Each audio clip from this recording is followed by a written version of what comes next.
Welcome to Positive Talk with Kevin McDonald. Hey, that's me. Hi, and welcome to Positive Talk. Our show features the best positive stories and people from around the globe as we endeavor to answer the universal question of why am I here and what is my purpose? Understanding that can change everything, and knowing your greatness is fundamental to living your best life. So join us right now as together we work to create the adventure of our lifetime. And welcome to the show, everybody. We've got a great guest for you today. I'm really looking forward to interviewing Dr. Dolores, and I gotta tell you, she is an energy worker, and she does some really amazing things. She's an internationally recognized coach, author, speaker, as well as host of the Dr. Dolores Show on Inspired Choices Network. And I looked at it earlier today, Doctor, and it really is a cool network. So I implore people to go there and to find out some good things. And it is fun to have you here because what we're going to talk about today, hopefully we are going to be in a little bit of an education mode, because we're going to help people understand some of the interesting things that you work with and talk about, which primarily is energy. Would that be true? Oh, Kevin, that is 100% true, because everything is energy. You know, we're sitting in our offices, and we as human beings are a denser form of energy. Okay. And everything that we witness in our environment and everybody we meet and anything we could visibly see is a denser form of energy. Now, it's the things that we can't see, like our beliefs, our thoughts, our emotions, our ancestral lineage, but also our dimensional beingness. These are all like radio waves that are energy, but they're higher vibrating. It's kind of like we can see a rock, and people might say, well, a rock is a rock. But the fact of the matter is, it is energy. If you get into it deeply enough, you'll see that the whole thing is moving. Absolutely. And everything is that way. Absolutely. Right? Yep. It's kind of, it's very quantum physics-y, if you want to call it that. Quantum physics has really been, the bridge to allow this and allow people to realize that this is possible. And you have taken this because you are a DNP, nurse practitioner, which means you're like a doctor. You have a doctorate of nursing. That's correct. I have a doctorate of nursing practice. And just as an educational thing for the audience, a DNP is the end educational track for a nurse practitioner, nurse midwife, nurse anesthetist, and a clinical nurse specialist. So that's as far as you can go. You're pretty at the top. Much, yeah. Unless you decided it was you enough. Trust me, it was enough. Well, and the next step, I suppose, is being a doctor itself. But you're close. And oftentimes you do a lot of the same work that a doctor does, don't you? This is true, and it varies from state to state. It's state regulation has their rules and regulations as to what advanced practice nurses can do in the United States. From state to state, it varies. But your practice is more of a holistic variety, a holistic nature, isn't it? It's very true, Kevin. It is, because I like to help people look at healing from a different perspective. And, one of my taglines is healing in ways you never thought possible, because a lot of times what we see is the physical, but we don't realize that there's more beneath the surface. It's like the physical is an iceberg, and below the iceberg is the hidden part of the iceberg that is, your thoughts, your beliefs, whether or not you're connected to yourself, whether or not you, and everything else, the epigenetics that are kind of coming in as well. All of that is under the surface. So a lot of times when a person has a physical ailment, we in Western medicine really don't do them too much of a service, because we are either prescribing, a pill, a procedure, And rarely do we look at the underlying issue that created that. So we're like putting a Band-Aid on a wound, and it's just a temporary fix. And I think for me, in my nursing career, I've been in healthcare well over 45 years. I know I don't look my age at all. I don't act it either. And I've just noticed that, why is it patients, like, it's particularly surgical patients that come in for, like, breast cancer, okay, for an example. They have, diagnosed with breast cancer, we have to do a mastectomy or a lumpectomy. They go through chemo and radiation, they're fine. And then all of a sudden, 2 or 3 years later, they're back with a recurrence.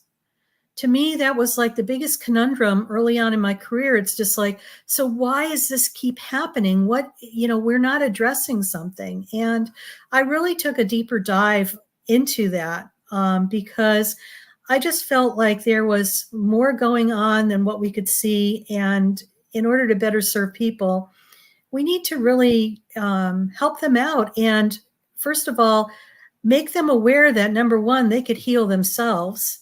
They just need to take their power back and command and be the sovereign being that they are. We're wired and dialed in to heal ourselves, but yet why is that not happening? So that's been like my whole spiel, my whole entire career. It's just the curiosity with that. Well, I got a bone to pick with medical science, and Go ahead. maybe you can help me here. Sure. Why is it that when you talk about Western medicine, more specifically Western medicine, and more specifically in the United States, in Europe, I understand that they're a little bit different than they are here, Yeah. but but why do they not look at, as an example, nutrition? Why do they not look at chiropractic? Why do they do not look at acupuncture or energy work or Reiki? And Yeah. because they don't look at it in total. They look at it like, well, here's a pill, go take that, and that will mask the symptoms for a while. Yeah. No, Rather you than let's doing what you're doing, which is you're looking at the whole body, whole person. true, absolutely. And I have to say this, when I first started my career, like back in the early 80s, yes, it was so black and white. You could not see the shades of gray because this is how it was done. And I just knew early on that there was a problem. I think the misnomer is that a lot of us are led to believe that Western medicine has all the answers. And I was very naive as, a young nurse in my early 20s. And I lived through the pandemic of the HIV and AIDS crisis. Oh yeah. Okay. And so at that time, I was a nurse in the intensive care unit. And I knew we were in trouble when the protocol changed on a daily basis and how we were going to handle and take care of these patients because nobody knew what was going on. And to me, that was a huge eye opener because here I was led to believe that Western medicine had all the answers, and they do not. Well, and for those of you, Doc, I got to tell you, you and I are a little bit longer in the tooth, and so we remember such times. But there are people, believe it or not, that are 40 and under Yep. that might not have any earthly idea how scary AIDS was Oh my at the God. time when it came out in 1980 or so. Oh my, yeah. It was frightening. And and I would just say, a lot of the people who are alive now, obviously, have gone through the whole COVID thing. So that was another type of, wake up type of thing where, we had a lot of, let's put it this way, a divided world as far as vaccination, not vaccination, who was treating this right and who wasn't treating. I mean, it was really a mess. And I'm glad we're on the other side of it. We've learned a lot by having this experience, and I hope that we never have to have another one like that, because it was just to live through that and actually still be in a clinical setting like myself. It was very frightening. And of course, this was another example of them not knowing how to treat things, and it was constantly changing and evolving.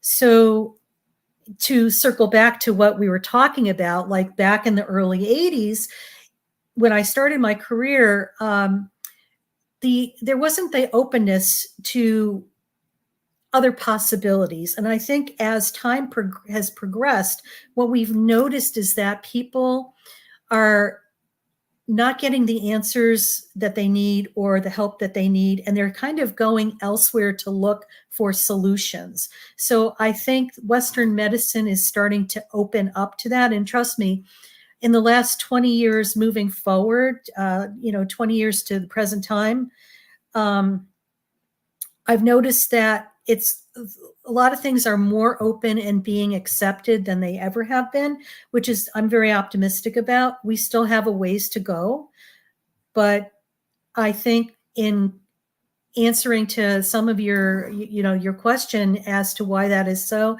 I think it's for a gamut of reasons. I think that there's a lot of corruption. I think there's also political stuff going on. I think, there's just a lot. There's a lot of ego too. And I'm hoping Sure. as we progress, there's in the medical world, half the population of doctors now going into or people going into becoming a physician it's greater than 50% women. So I think with that coming into play too, that's going to change things for the next generation. I truly hope so. I hope so too. I'm optimistic because I feel that sometimes it's almost like this. When we are unconscious about something, we can't do anything. But what's happening now is that there's big beams of light going on to the dark areas, and it's coming from unconsciousness to consciousness, from being unseen to seen. So now we could do something with it and move forward. It's interesting because I started Positive Talk in 2003. Mm-hmm. And in those days, as you well know, meditation was not in a normal, people did not have conversations about meditation. In a lot of places. Yoga was considered an out there kind of thing.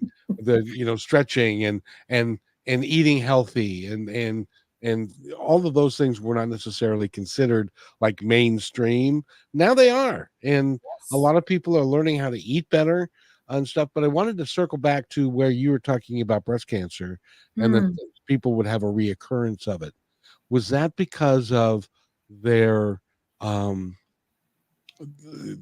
they weren't changing their lifestyle and they were repeating the same thing that would get them into the same place?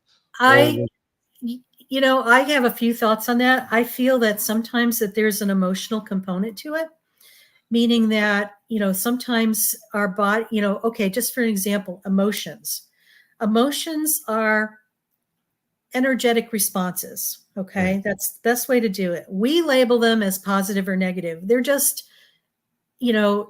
expressions of energy. So when you ignore an emotion, just imagine a bubble of energy. Okay. It never has been experienced. When you experience an emotion, that energy gets neutralized. It gets dissipated. When you ignore your emotions, stuff them, put them on the shelf to deal with later, which you never do, those energy balls accumulate in your energy field, and eventually over time, they tip over into your physical body. So a lot of times when people have physical problems going on or chronic problems, a lot of times there's an emotional component.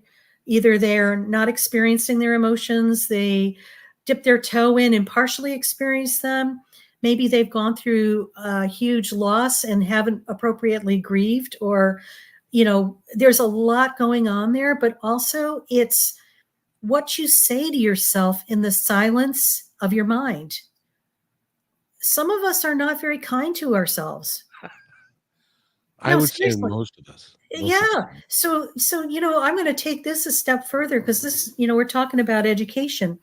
There was a Japanese scientist by the name of Dr. Masaru Emoto, and he has passed away. He's probably been gone about 10 years, but he studied water And you can look him up online because I find his material fascinating. He would label a container of water with the word love, freeze it, and look at the crystalline formations underneath a microscope. And of course, they were beautiful and symmetrical. If he labeled a vessel of water with, I hate you, what do you think happened to that vessel of water when it froze and he looked at the crystalline formation? No idea. It was fragmented and not symmetrical, and it wasn't even beautiful. Now, consider our bodies are at least 75% water. What you say to yourself in your mind, right?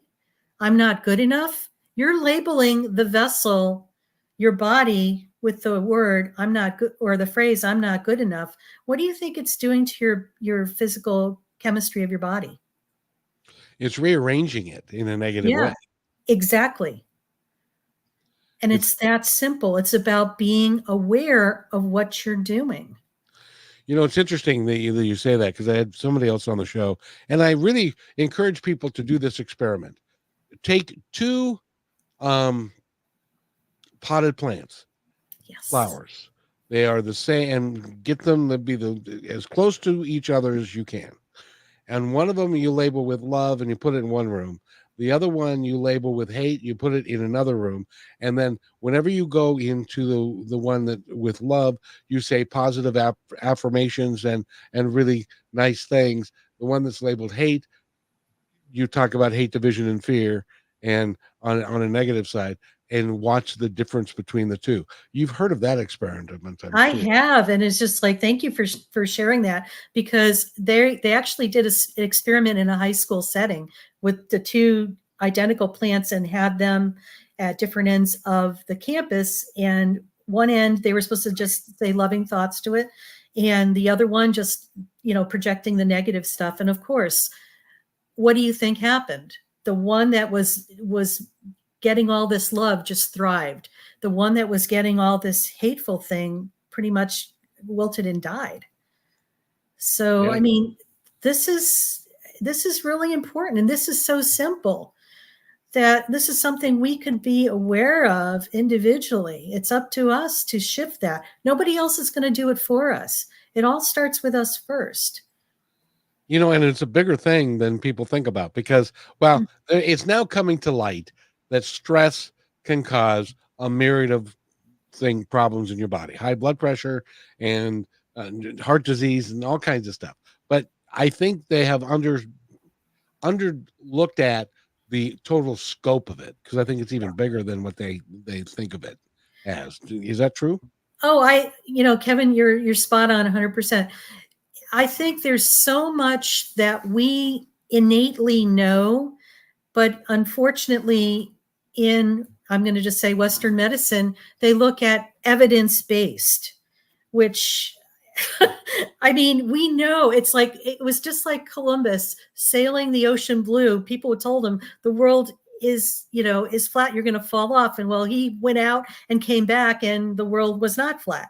So what I'm saying is that there are things that we know, but we don't have the capability or technology to measure the outcomes that people are wanting to make it evidence based. You know what I'm saying? It's just like, so Well, I think there's a lot of things out there that we know are true. And for some people, they believe it, and some people don't, based on, their values and, what they're surrounded with. And if they're in their mind a lot thinking, or if they're in their bodies feeling. it's interesting how deeply it goes, because it goes a Mhm. lot deeper, and I'm going to talk about that when we come back from the break. But first, I want to mention the fact that you're also an author, and you've got a bunch of books out, including the latest one. I believe it's the latest one, your amazing itty bitty healing in ways you never thought possible book. Is that Yes, is it that is. how long has that one been out? Almost a year. It'll be, I think, a year in October. Oh, I take it back. Almost 3 years. It's been that long. Whoa, it's time for a new book. I must say so, but Yes. and you're the author of several books, and we're going to talk about that because one of the things when you're talking about evidence-based, Hmm. one of the things that makes no sense to me is if you understand that there is energy and that we are energetic beings in a physical body, and then you say, well, there's no proof of life after death.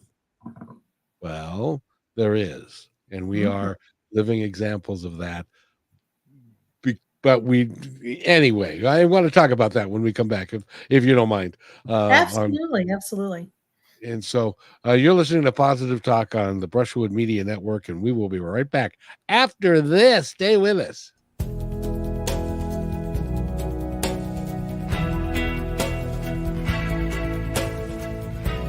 They have your eyes. They have your ears. They have your smile. Now all they need is a little more of your time. Make a difference in your child's life, because anyone can be a father. It takes time to be a dad.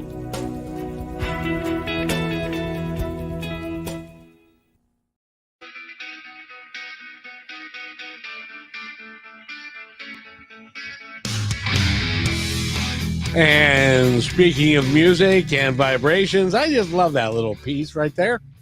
We're talking with Dr. Dolores, and she is a nurse practitioner of the highest caliber.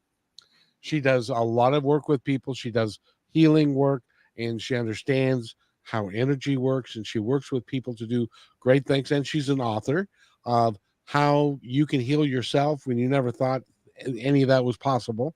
And it is possible, and you can do it. And she can explain how to do that.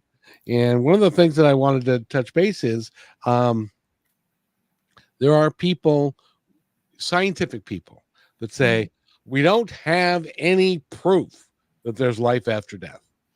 Well, Einstein proved that energy never dies, and it just gets rearranged. Tesla proved the same thing. We are energetic people in a physical body. So why doesn't it make sense to people that even though we can't see it, go get in your car and turn on the radio? Can you see the vibrations coming that make the radio work? No, it's a different vibration. It's too high for us. So, but why don't people believe in there being a life after death if they can't absolutely prove it? That's a real good question. And I think a lot of it has to do with, if they're, what their religion, if they're religious and they, go to church or whatever, or what their belief system is, how they were raised sometimes, and maybe how they were educated as well, too. I think that I just lost my train of thought on this. Never mind. It's coming. Oh, it'll come back because It'll come back. there are some religious practices that Right. believe that, as an example, when the end of the world comes, when the end Right. times are here, and the second coming of Christ, that all the bodies will be raised, and we will be a physical body again, even if your body was cremated or was gone for like 1,000 years or whatever, and it would be rather than I don't necessarily want that. I'd like the energetic body, please. I want to fly Yeah. around and play. Yeah, no kidding. I think it's more fun that way. Um, what I was going to say is this, for some people, what I share with people to explain energy, it's like we've all had those situations where we've known somebody, haven't seen them in a long period of time, you think about them, and the next thing you know, the phone rings and it's them. Yep. This is a demonstration of what energy is like. The further away you are from somebody, it's like you're on the same wavelength. Classic example, when people do distant healing, surprisingly, if you're thousands of miles away, you could feel things happening when somebody is working on you and you're aware of it. It's really, it's kind of a conundrum, but it's mind-boggling at the same time. It's just like, wow, this is amazing, but this does happen.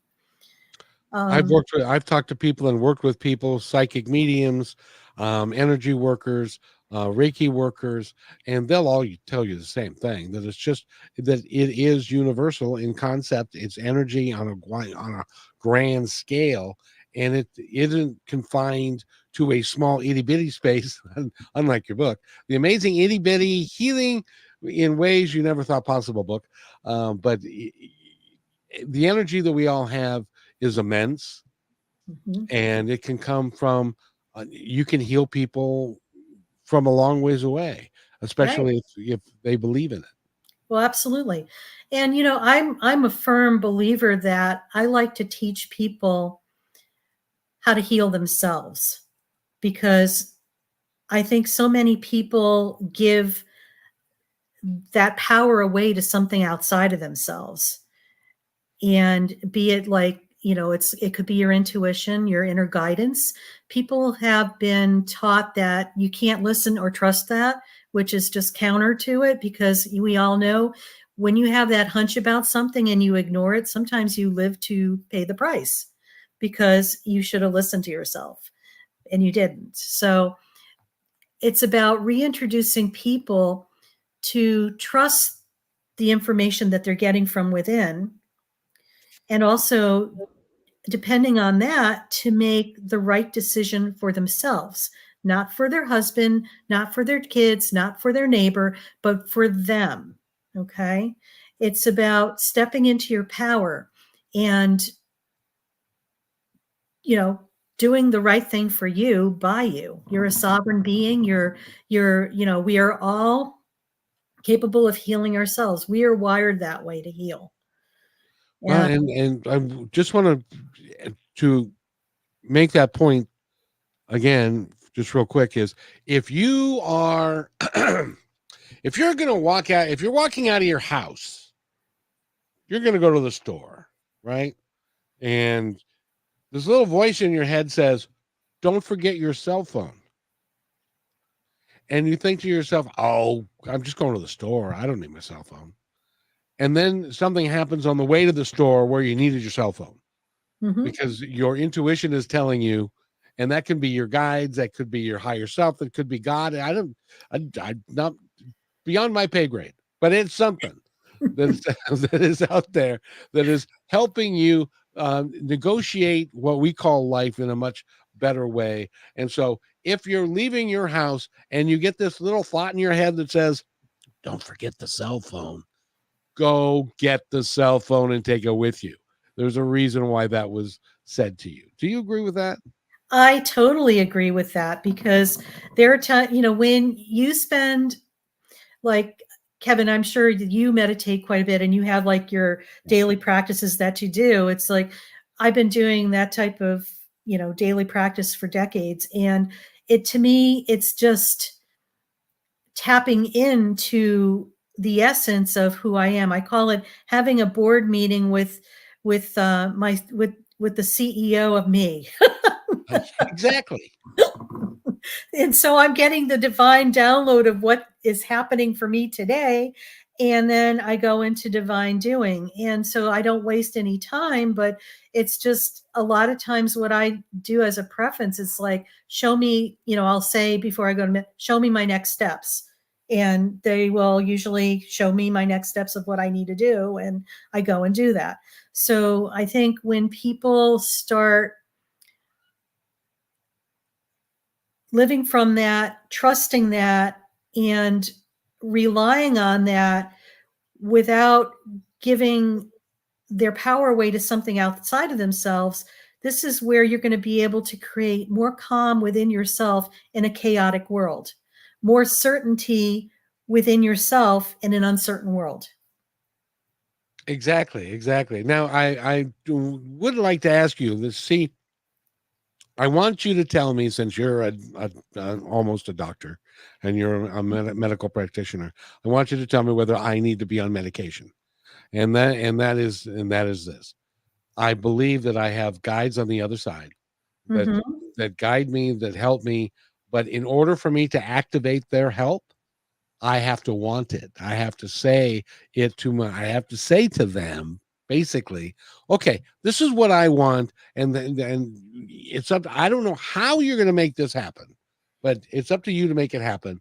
I don't know. It's like, have you ever gotten into your car and you turn on the radio and a song that means something to you, that means something about what you were thinking about just then, plays on the radio? Has that Yeah. ever happened to you? Oh gosh, you know what? This is pretty funny because, like I was telling you before we went live here, I just came back from a trip from Sedona, and I have magical things happen to me all the time when I travel there.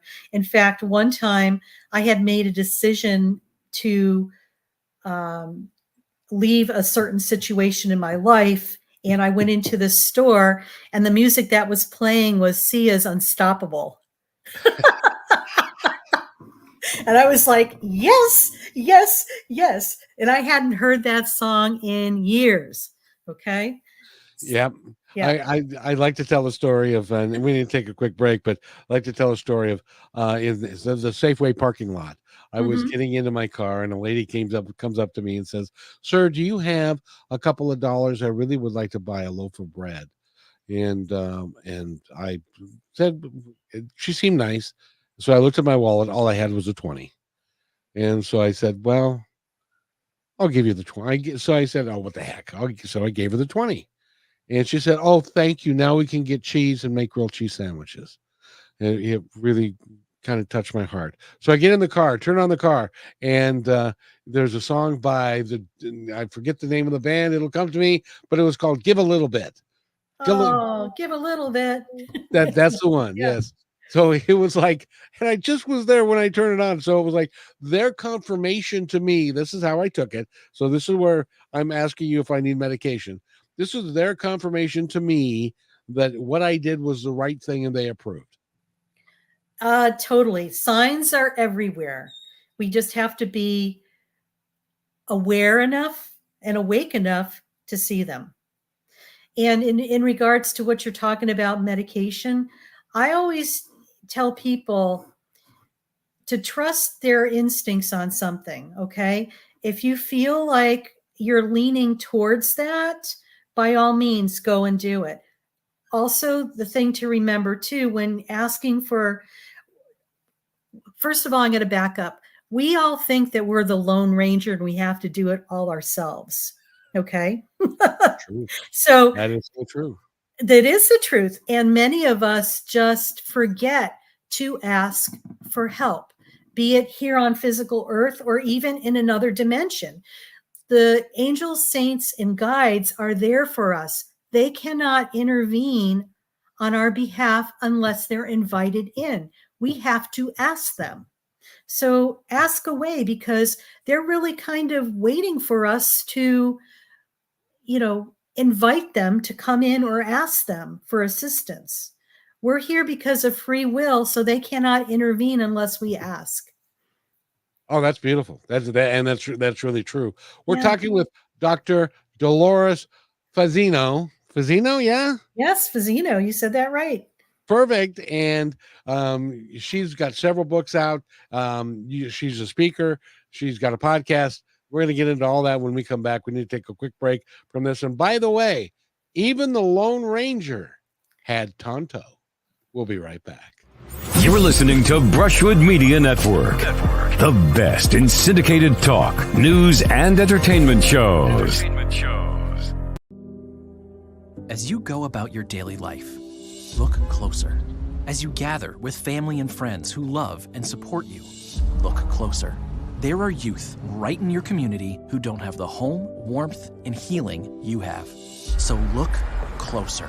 Every year across America, a staggering 4.2 million youth are homeless or trafficked. And for 50 years, Covenant House has worked relentlessly to keep them safe and protected. Tonight, 2,000 young people will sleep safely in a Covenant House bed. And tomorrow, they will wake up surrounded by love. They get clean clothes, hot meals, medical care, and a safe place to sleep. 24 hours a day, 7 days a week. In sites across America to help them fulfill the great promise of their lives. So look closer at Covenant House. To help or get help, go to covenanthouse.org.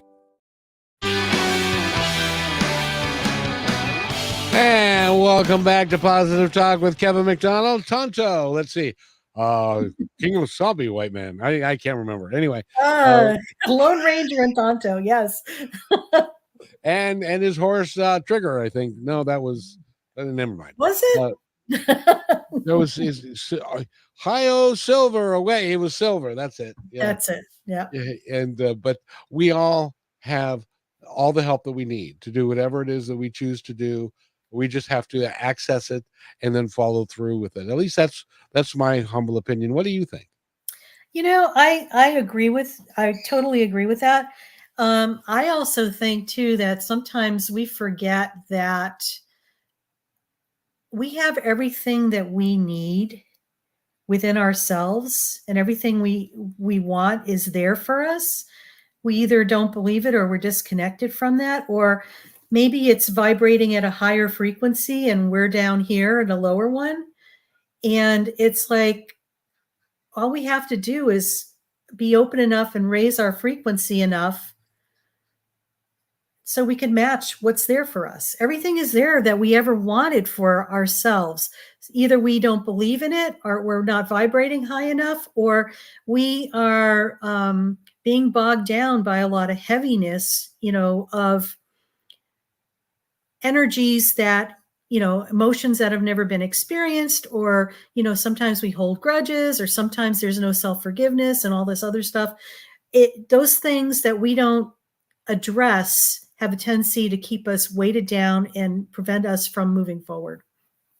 Well, I agree 5,000% with that, because the interesting thing is I do anywhere from 6 to 8 podcasts a week. Mm-hmm. I talk to some of the most incredible people on the planet. I get an opportunity to express myself and also to express what you're saying in a really positive way.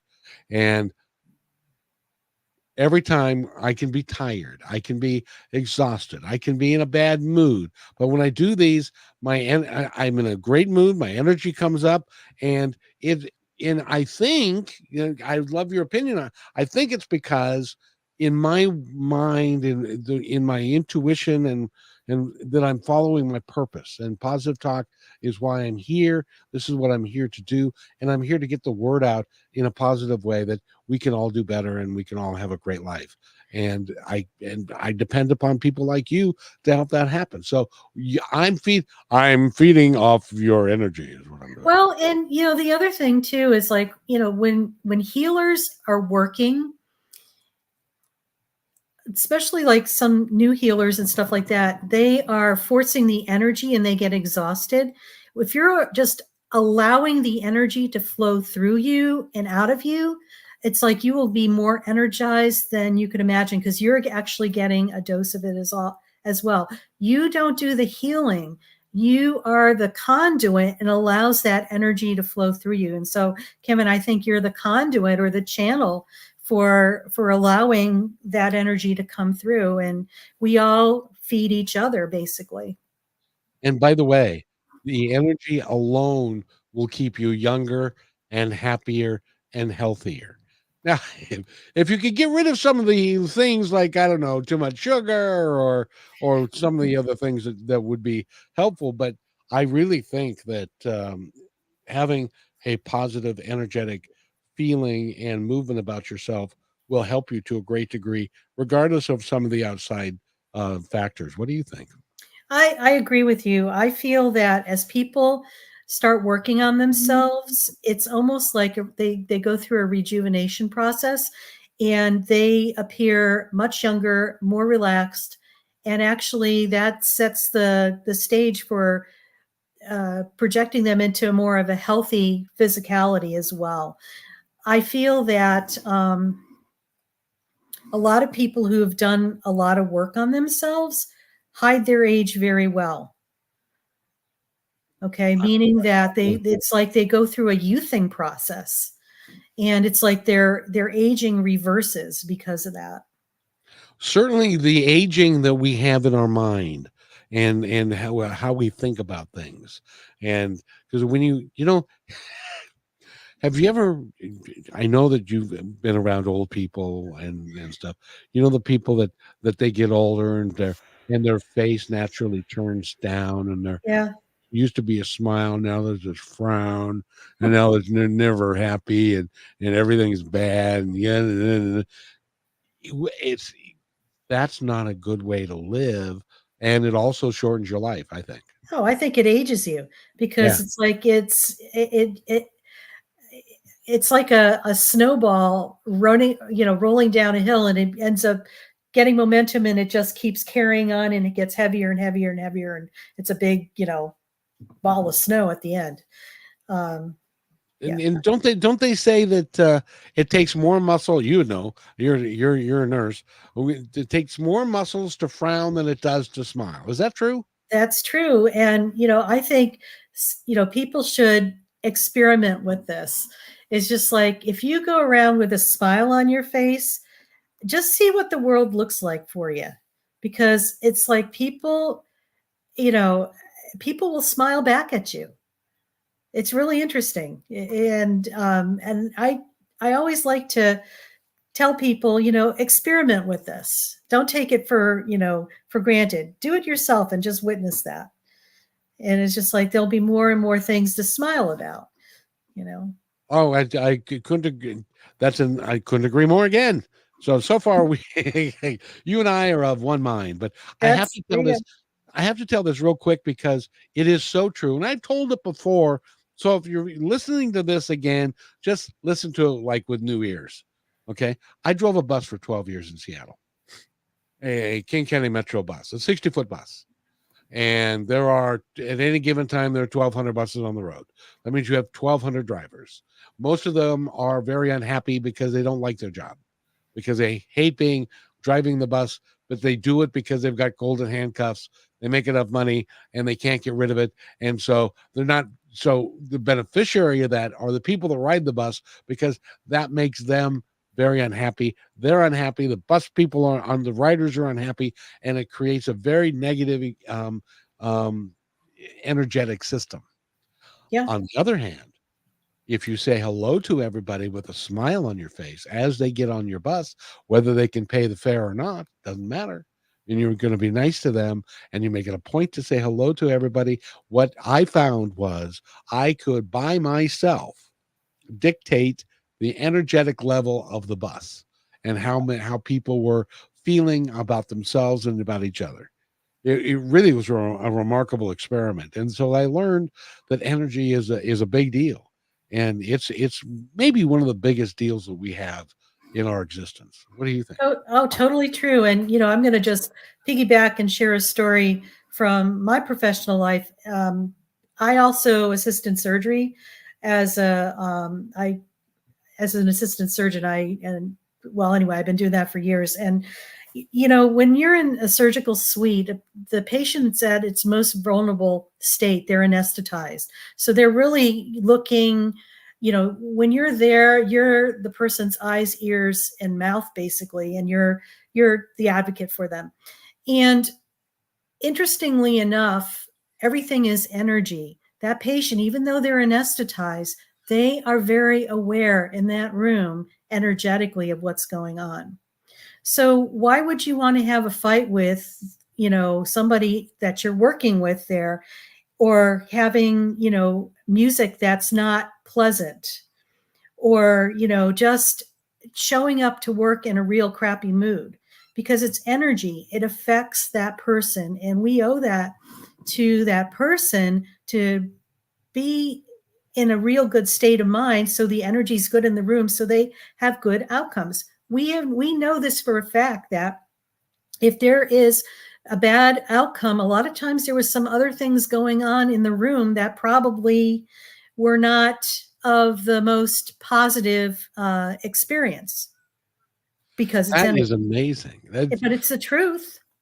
Yeah, but I worked at I did a show at a radio station, and the guy's name was Clay, and the radio station was KLAY, and you say, when you are having surgery or you're having a procedure and you're anesthetized, you are very, very vulnerable. Well, Absolutely.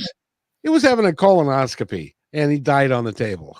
So Well, apparently, stuff yeah, happens. I'll tell you, it's Sometimes you go in for a simple procedure and stuff happens, and sometimes it's not a good outcome. But a lot of that is, That's a I rare think, thing, but it can happen. but I think you're right. By the way, first of all, I'd like to thank you for doing that, because there's not a prayer in the world that I would want to be in a surgery with all the blood and all the stuff that, that you guys have to deal with. But thank you for doing that on my behalf, because someday I may need you, you know. Absolutely. My pleasure. But at the same time, it's like you can't, um, even if you're anesthetized, whatever that word is, um, Anesthetized, yeah. yeah, Under anesthesia. but you still you still are present enough to have energetic thoughts and things. Oh yeah, even you're anesthetized, okay? Let me back up for a little bit because I don't want people thinking, "Oh my God, I'm waking up in the middle of surgery." You're not. Energetically, your body is your energetic body is like a double of your physical. So it's hovering really close. Your physical body's asleep. You're not feeling anything, but energetically you are very aware of what's going on.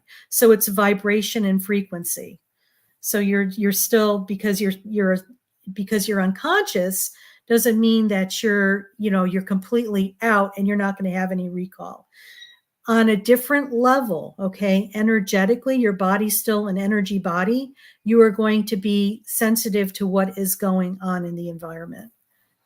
Boy, when you think about what you just said, Mm-hmm. that opens up all kinds of really interesting possibilities. Like when you're asleep and somebody's being saying bad things about you and stuff, and it opens up a ton of reasons for us to be nice to each other all the time. Oh, absolutely. And when I'm in surgery, I've been doing that type of work probably for a long time. And I like to make it fun, because when people are having fun and having a good time, and I'm not saying that they're goofing off and not paying attention, it's like making it light, making it fun. It's always a nice compliment when people say to you, "We like it when you're here because everything goes well." Yeah.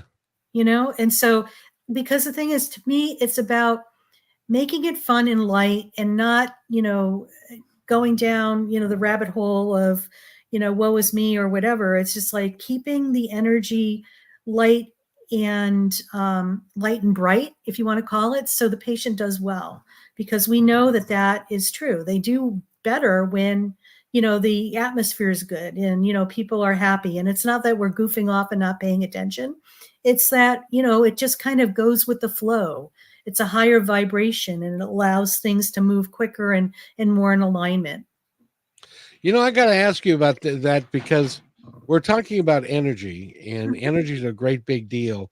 And one of the things would be, depending upon if you're going into surgery, Right. it doesn't. Well, let me take this break and then we'll be right back, because I'm gonna ask you if the patient's attitude, if the patient's energy affects the outcome of the surgery as well. We'll be right back. Yeah.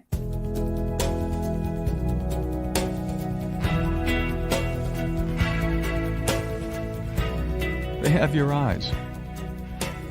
They have your ears. They have your smile. Now all they need is a little more of your time. Make a difference in your child's life, because anyone can be a father. It takes time to be a dad.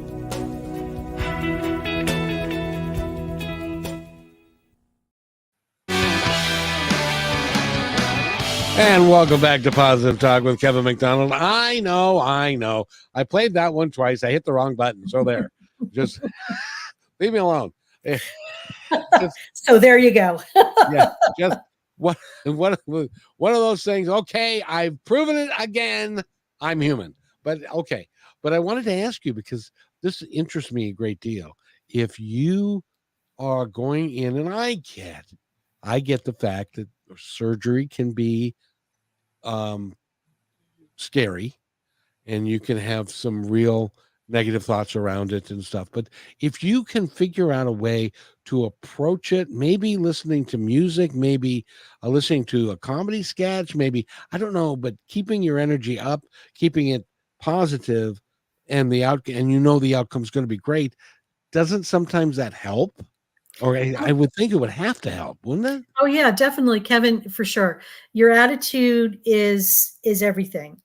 If you are focusing, if you're, let's back up for a second.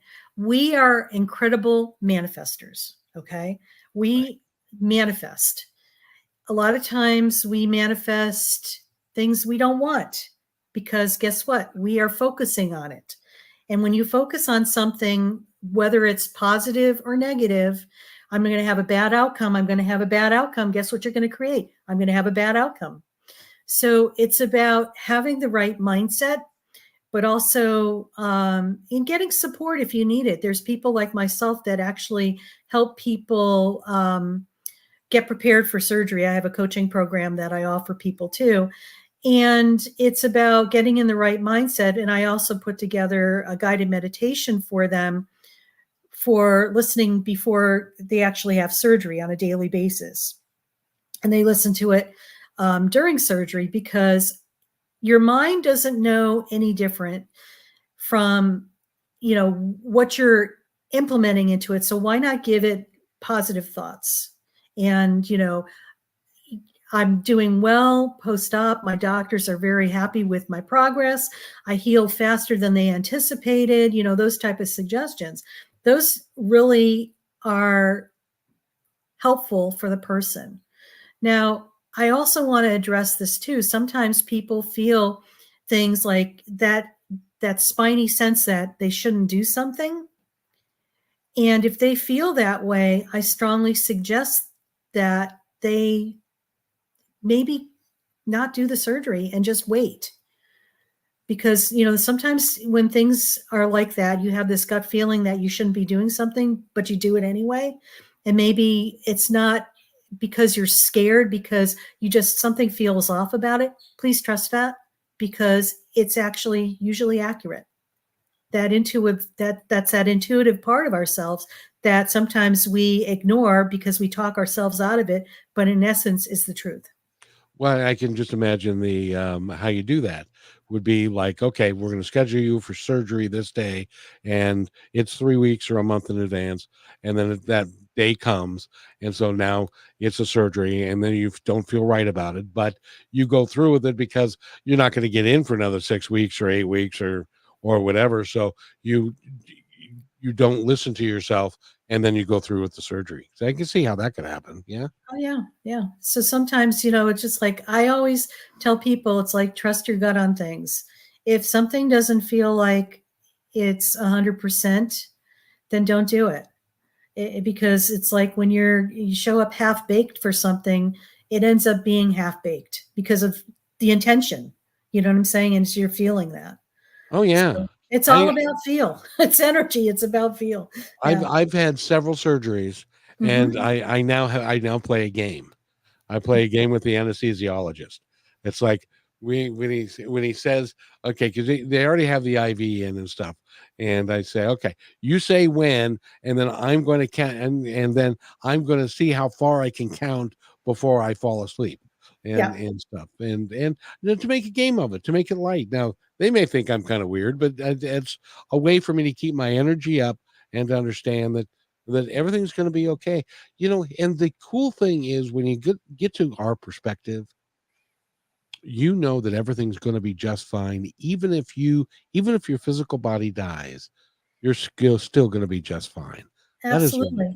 that's a real positive message to leave with people, I think. Absolutely. Whatever happens, you're going to be okay. Seriously, you are going to be okay. And, Yeah. I don't think there's any other way to say it. No, and well, everything always works out. And I think sometimes we worry too much. We go down the rabbit hole of fear. And when we start doing that, it's a self-fulfilling prophecy. So when you could say, I know that and trust that everything's going to be fine. I think the big word is trust. A lot of people have problems trusting. And, we're in a day and age where everything is constantly in flux. There's so much uncertainty that, I always joke about this because going back to 2008, before the financial collapse, I used to say you could bet your paycheck that A, B, and C were going to happen like on a regular basis. But once 2008 happened, that wasn't so. It's like there's been so much uncertainty. So the new certainty is uncertainty. And also, you just have to trust, because a lot of times we want to be in control of things and have the answers. And you know what? Things are manifesting right before our eyes, and it's going to be different from moment to moment. So you just have to trust in the bigger picture, even though you can't see where maybe the next step is. It's just trusting that you're going to be able to land on that pathway, on that next rock that's on your pathway or stepping stone to get to where you're going. And I know for me this year, this is really funny. Instead of doing New Year's resolutions, I always pick a word for the year. And my word for the year was trust. So I kid you not, I'm at a stop sign in my neighborhood, and the car in front of me had a license plate that says trust life. I was like, okay, thank you very much. That's a sign. It's like, yes.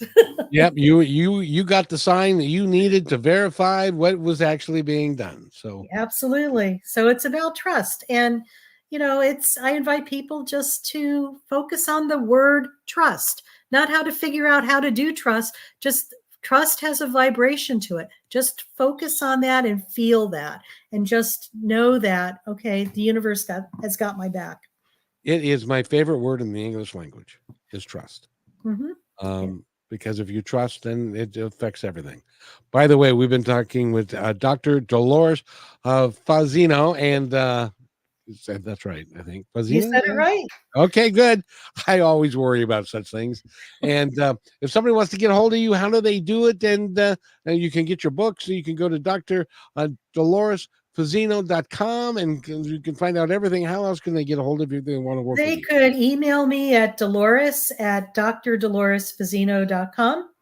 And if they're really wanting to figure out how to be in the present moment, I have a free gift on my website. It's a guided meditation to be in the present moment, because many of us are in our heads trying to figure things out. We're living in the past or in the future, trying to make something happen. And once we learn how to be in our physical body, it's a game changer. So this is like a guided meditation, short one, 5 to 7 minutes, that allows you to get the experience of being in your physical body, so you could learn what that is and gain more and more traction with that aspect of being in the present moment.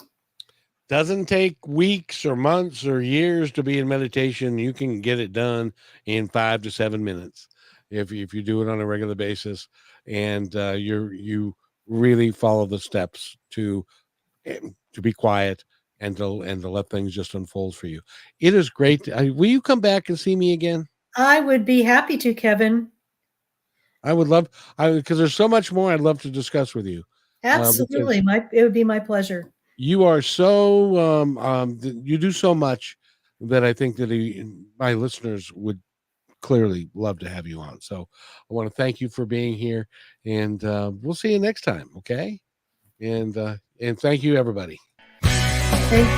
Thanks for listening to this episode of Positive Talk with Kevin McDonald. Our purpose is to provide everyone with a positive, entertaining, and educational experience. I would love your feedback and comments about the show, including possible topics and great guest suggestions. Please email me at kevin@kmmedia.pro. And remember, be kind to one another, because each other's all we've got.